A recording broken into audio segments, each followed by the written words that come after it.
The parade ground baked under the late morning sun, heat rippling off concrete like a living thing. Boots crunched in lazy circles as a group of soldiers stood scattered around the flagpole, their shadows sharp and unforgiving. Somewhere in the distance, engines hummed and metal clanged, but here, everything felt still, suspended in a moment that shouldn't have existed. She hung upside down. Her boots were chained together at the top of the pole, metal biting into leather, the links pulled tight. Her hair spilled toward the ground in a copper-brown curtain, brushing dust and grit with every slight sway of her body. Blood rushed to her head, her face flushed, jaw clenched, not in fear, but in control. She wore a plain white T-shirt and fatigues unmarked, no rank visible. Just another woman, they thought, just another nobody. A soldier stepped forward, adjusting the strap on his vest. He squinted up at her, then smirked. "Well, damn," he said, drawing out the words. "Didn't think you'd last this long." A few of the others chuckled. One leaned against a crate, arms crossed, clearly enjoying the show. Another raised his phone, pretending to record before a sharp look from a sergeant made him lower it. Rules still mattered, just not enough. She said nothing. That silence irritated them more than shouting ever could. One of the soldiers, taller, louder, with the kind of confidence that came from never being questioned, stepped closer. He pointed up at her, fingers slicing the air. "So what now?" he mocked. "You gonna scream, beg, or—" He tilted his head, grinning. "What? Superman gonna save you?" Laughter rippled through the group. She blinked once, slowly. Her eyes moved over their faces, memorizing, measuring. Her breathing stayed even despite the blood pounding in her ears. If she was afraid, she didn't show it. That unsettled them, even if they didn't know why. "You know," the soldier continued, pacing beneath her, "I've seen this before. People like you always think someone's coming, some big hero, some commander, some miracle." He stopped directly under her face, looking up so close she could smell the sweat and cheap cologne beneath his helmet. "But out here," he spread his arms, "no one's watching." The flag snapped behind them in a sudden gust of wind, its sharp crack echoing across the yard. For a brief moment, something flickered in her eyes, not fear, not anger, but something deeper. "Patience." A different soldier shifted uncomfortably. "Sarge," he muttered low enough that he hoped no one heard. "Maybe this has gone far enough." The sergeant shot him a look. "You getting soft on me now?" "No, sir, just saying." "She's not fighting back, that's weird." The sergeant snorted. "That's because she knows she's done." He turned back to her. "Last chance. You want to tell us who you really are?" She finally spoke. Her voice was calm, steady, almost bored. "You've already made your mistake," she said. The laughter stopped. Not all at once, but enough to notice. The sergeant frowned. "Is that so?" "Yes."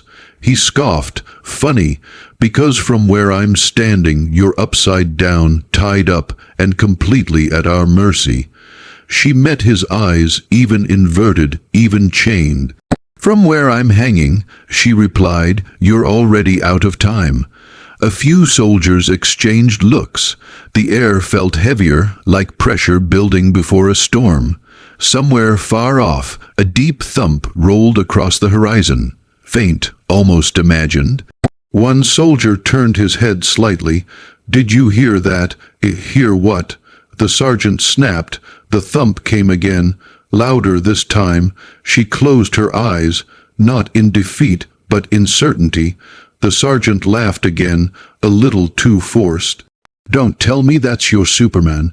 Her lips curved into the faintest smile. "No," she said quietly, "he doesn't wear a cape." The wind picked up, whipping the flag harder now.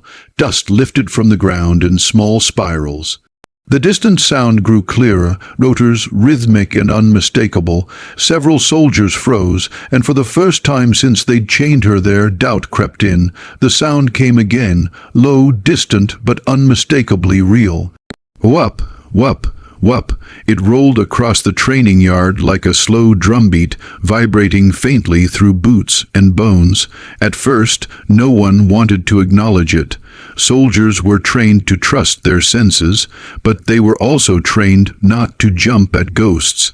And this couldn't be anything important, not here, not now. The sergeant forced a grin, loud and sharp, as if volume alone could crush uncertainty. "Relax," he said. "Probably a training bird, happens all the time," but his eyes had shifted, just a fraction, toward the horizon. The woman still hung upside down, hair swaying gently now as the breeze strengthened. Blood rushed to her head, but her breathing remained measured. She didn't look toward the sound. She didn't need to. She knew exactly what it was, and more importantly, who it was. A private swallowed hard. "Sir, that's not coming from the airfield." The sergeant snapped. "I didn't ask for analysis." Another soldier adjusted his rifle sling, suddenly aware of how exposed they all were in the open yard. The jokes had stopped.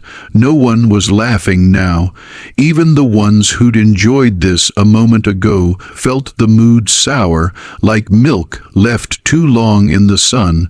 The whoop grew louder. Dust began to lift in earnest, tiny grains skittering across the concrete. The American flag behind them cracked sharply as the wind surged, snapping so hard it sounded like a gunshot. The sergeant turned again to the woman, irritation edging into his voice. "You think this is funny?" She opened her eyes. "No," she said, "I think this is overdue. That did it." The sergeant's jaw tightened. "You got a lot of nerve for someone tied to a pole." She didn't respond. Instead, one of the corporals took a slow step backward, eyes fixed on the sky.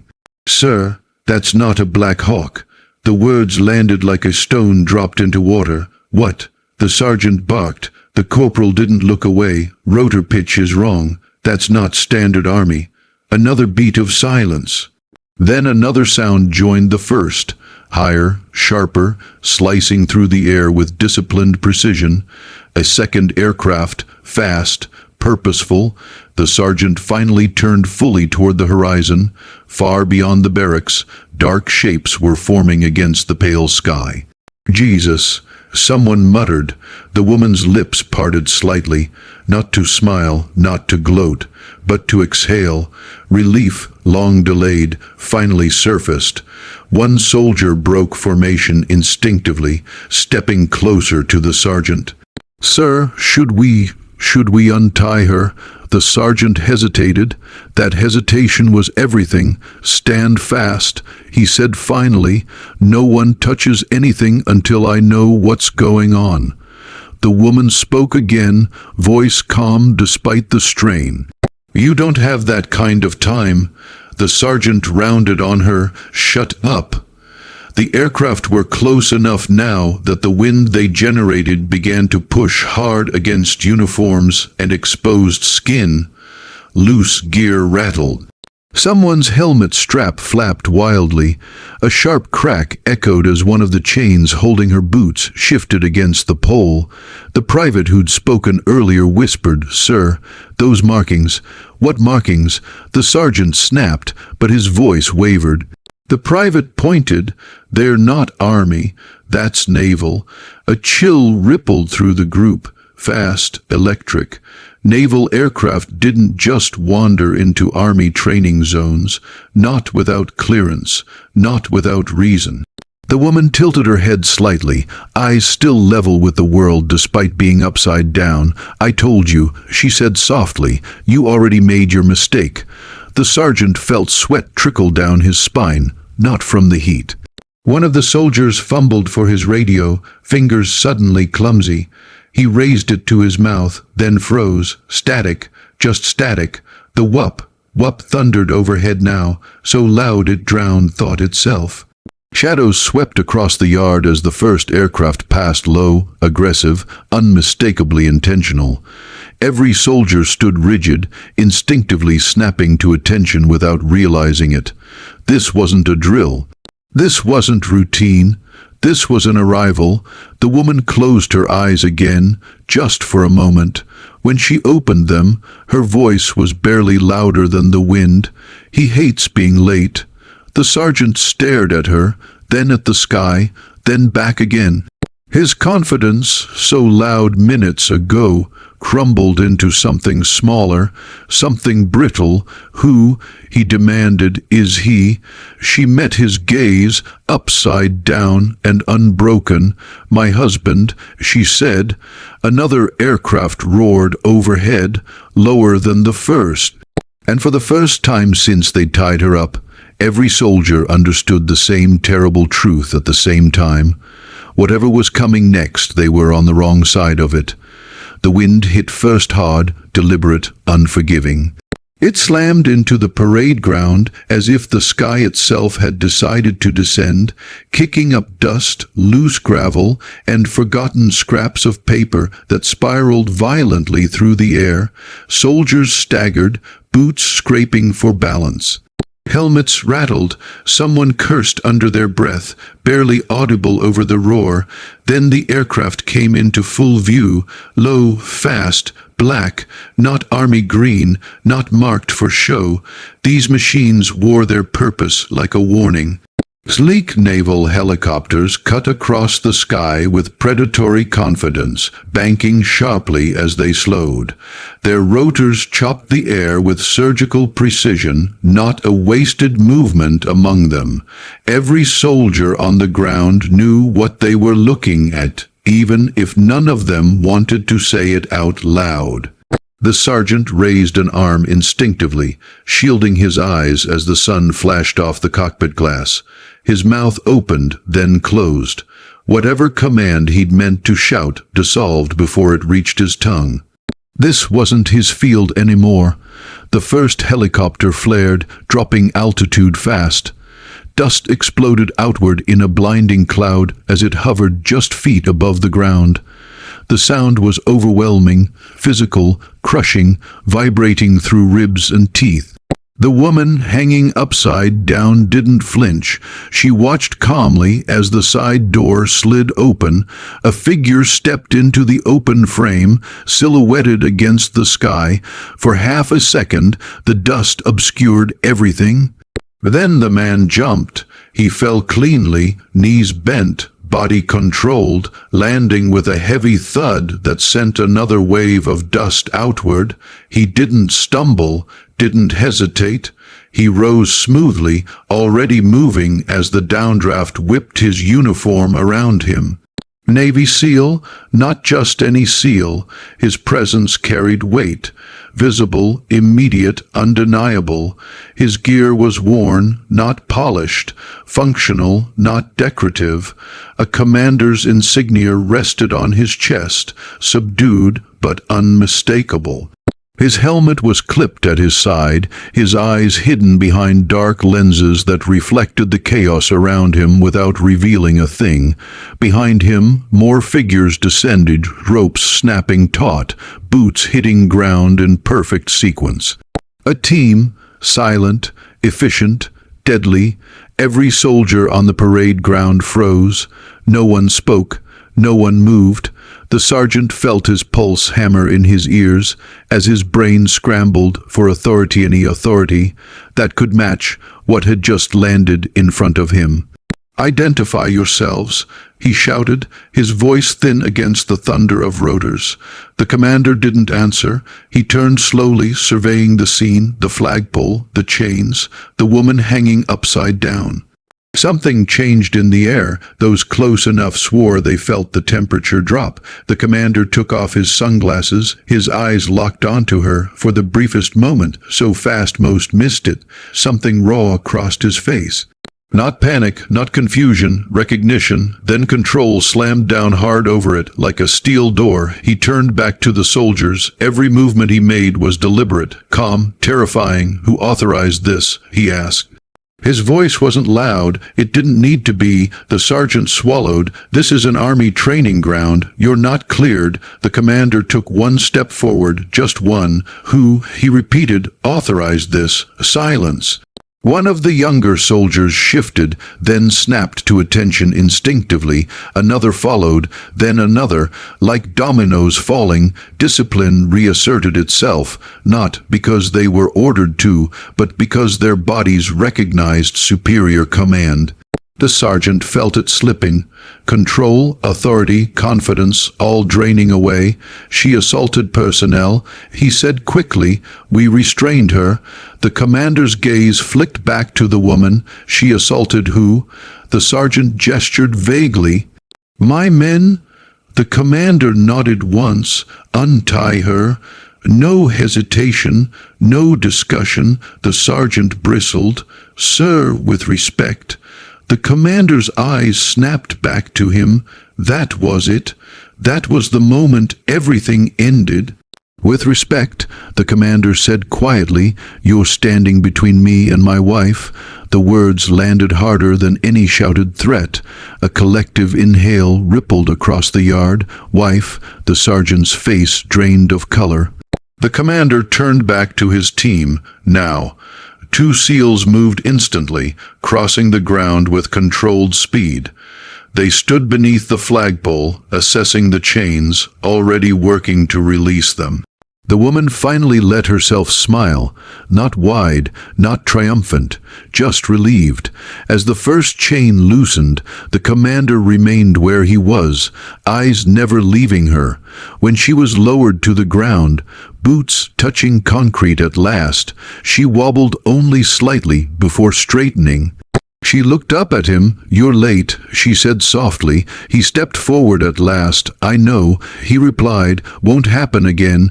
Behind them, rotors still thundered. In front of them, soldiers stood frozen. And every man present understood the same thing with absolute clarity. This was no rescue. This was the beginning of a reckoning. No one moved, not a boot, not a finger, not a breath that wasn't carefully measured. The parade ground, once loud with mockery and confidence, had become a frozen tableau of fear and realization.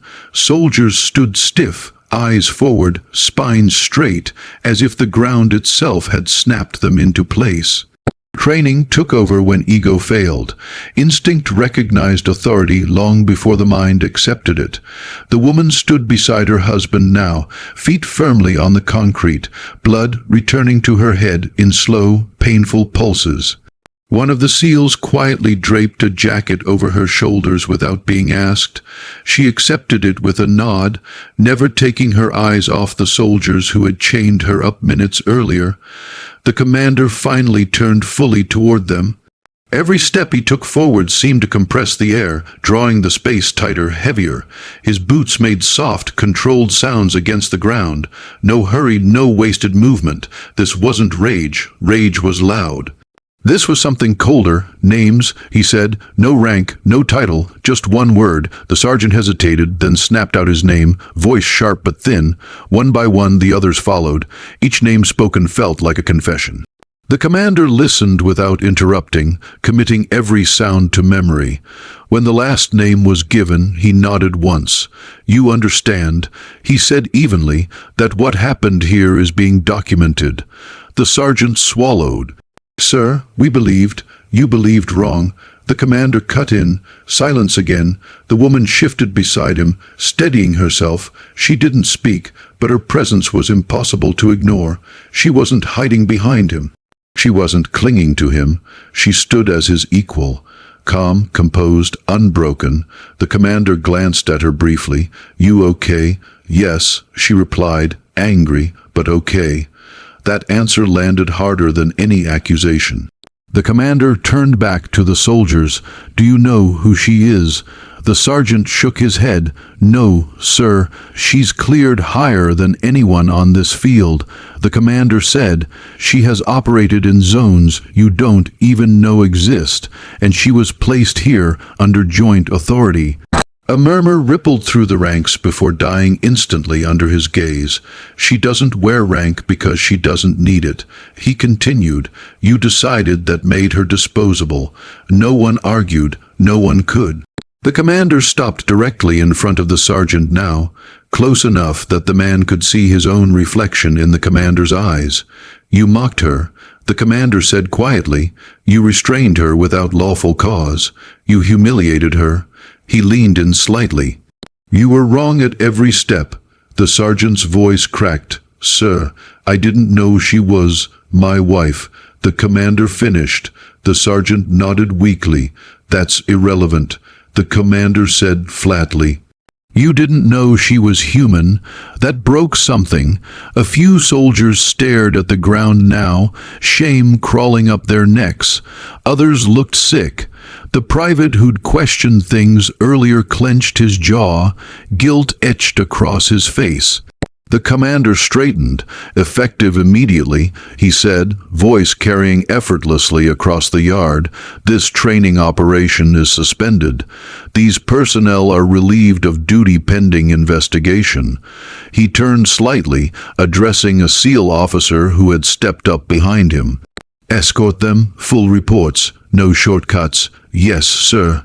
The soldiers were ordered to move, but their legs didn't respond right away. Shock lagged behind command. The woman finally spoke again, her voice clear but controlled. "I told you someone was watching."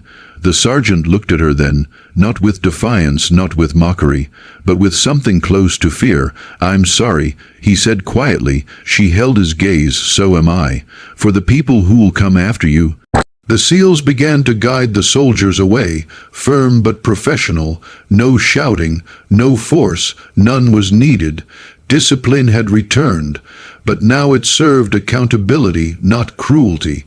As the yard cleared, the wind died down. The rotors powered lower, the sky settling back into something that almost looked normal. Almost. The commander turned to her again. "Medical. I'll live," she said. "I always do." He nodded, then reached out, placing a hand lightly at her back. Not possessive, not protective, just present.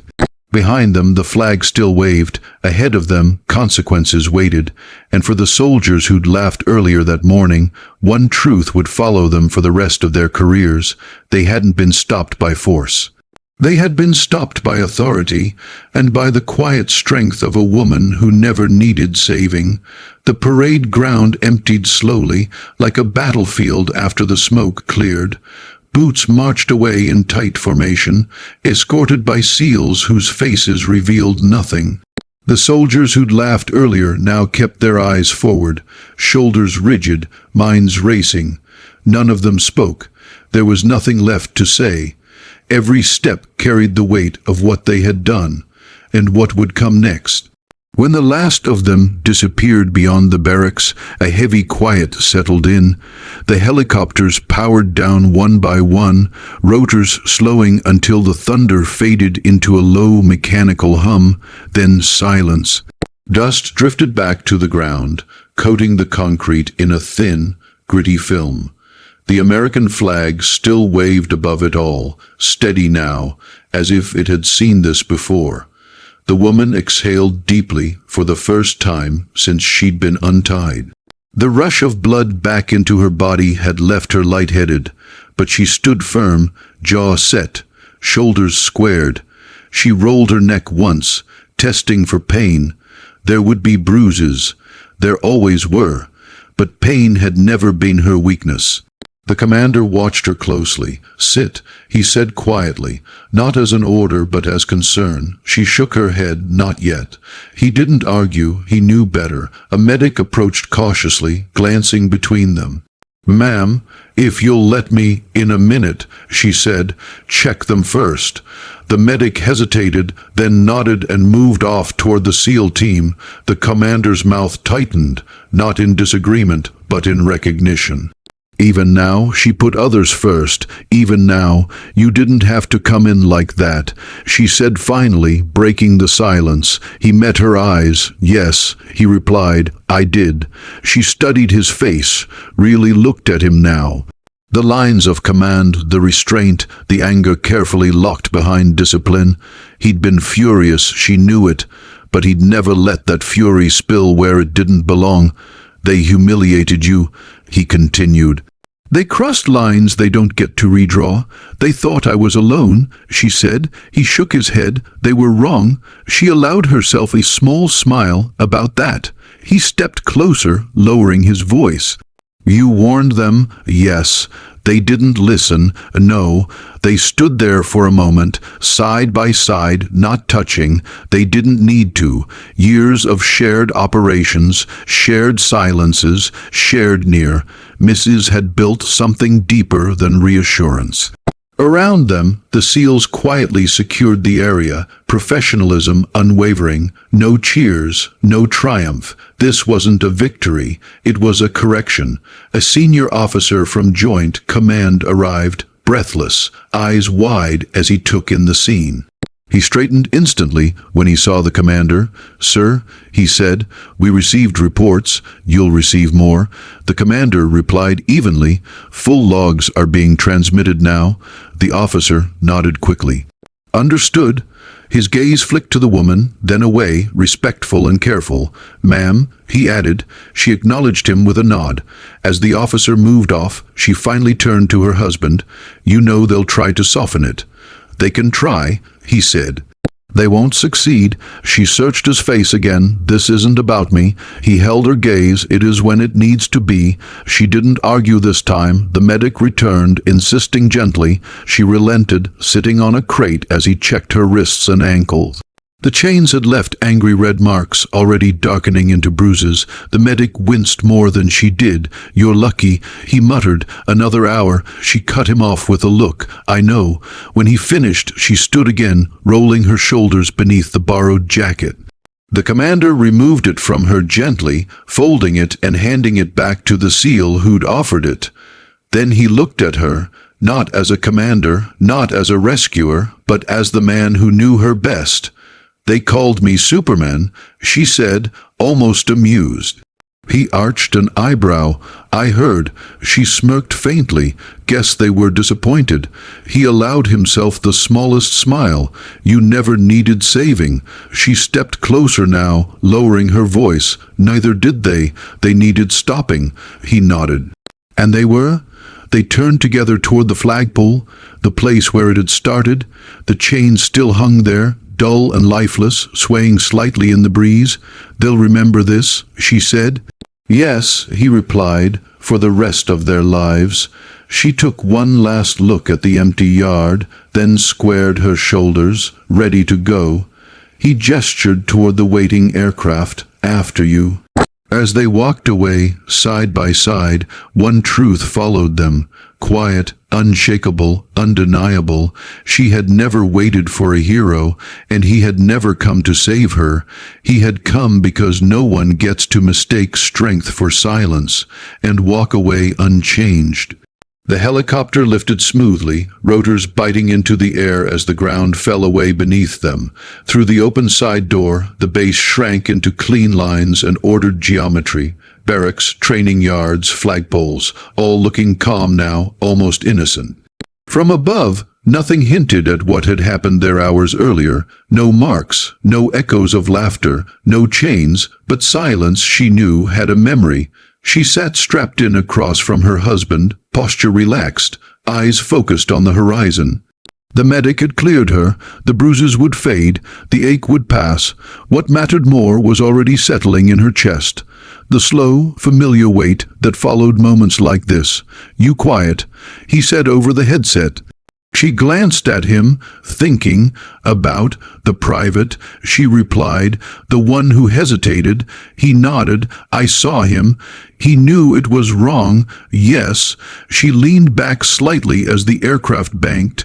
He'll remember this differently than the others. How so? He'll remember the choice, she said. The moment he almost spoke up, her husband studied her for a beat, then nodded. Those moments change people. She smiled faintly. They changed us. The helicopter flew on in silence for a while, the kind that didn't need filling.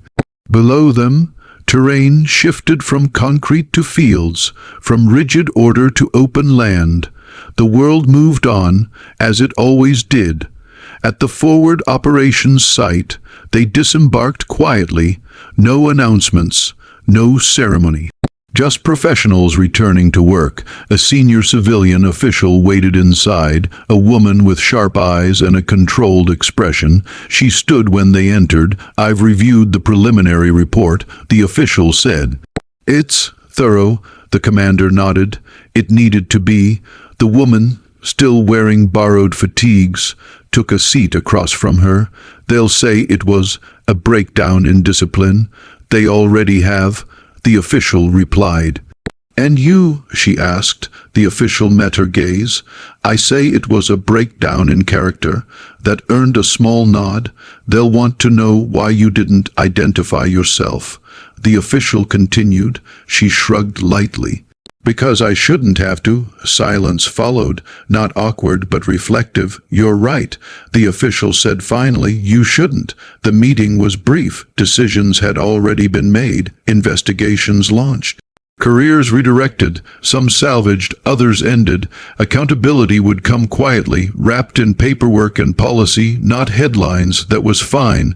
This was never about spectacle. Later, as evening settled and the base lights flickered on, she stood alone outside, watching the sky darken. The commander joined her, handing over a mug of coffee. "Decaf," he said. She smirked. "You know me too well." They leaned against the railing, shoulder to shoulder. "Do you regret it?" he asked. She didn't ask what he meant. "No," she said after a moment, "but I wish it hadn't been necessary." He nodded. "So do I." She took a sip, then said quietly, "They thought silence meant weakness." He looked at her. "It never has." She exhaled slowly. "Silence is how you listen, how you learn, how you survive, and how you endure," he added. She turned to him then, eyes steady. "Promise me something, anything, next time," she said. "If I tell you I've got it, believe me." He held her gaze. "I do." A pause. "And if you say you're coming," she added, just barely smiling, "try not to be late." He chuckled softly. "Deal." Above them, the stars began to emerge, quiet, constant, indifferent to rank or power. Somewhere else, other soldiers trained, other mistakes waited to be made, other lines would be crossed, challenged, corrected. But here, in this moment, there was balance again, not because someone had been rescued, but because strength had been recognized, without shouting, without spectacle, without a cape. Just two professionals standing in the aftermath, knowing exactly who they were and knowing that silence, when wielded with purpose, could be louder than any laugh.